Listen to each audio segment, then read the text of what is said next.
নমস্কার। কোনোভাবেই সাফল্য পাচ্ছেন না, ভাগ্যের চাকা বন্ধ হয়ে রয়েছে?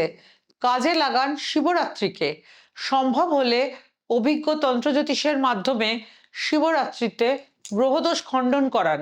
যারা পারছেন না, সামর্থ্য নেই, ভালো থাকতে চাইছেন, তারা শিবরাত্রিতে ৩টি গাছের মাধ্যমে পান শিবের কৃপা। আগামী 15ই ফেব্রুয়ারি শিবরাত্রি। ওই দিন বাড়িতে বসান লজ্জাবতী লতা গাছ। লজ্জাবতী গাছ আধ্যাত্মিক গুণসম্পন্ন গাছ। স্বর্ণচাপা শিবের প্রিয় ফুল। যে বাড়িতে স্বর্ণচাপা গাছ থাকে সেই বাড়িতে শিবের কৃপা বর্ষিত হয়। শ্রেষ্ঠ গাছ বেল গাছ। ওই 3টি গাছের মধ্যে যে কোনো একটি গাছ বাড়িতে অবশ্যই বসান শিবের কৃপাধন্য হতে। ফ্ল্যাটে থাকেন, বাড়িতে জায়গা নেই, মাটিতে টবে বসান। শিবরাত্রিতে হন শিবের কৃপা ধন্য।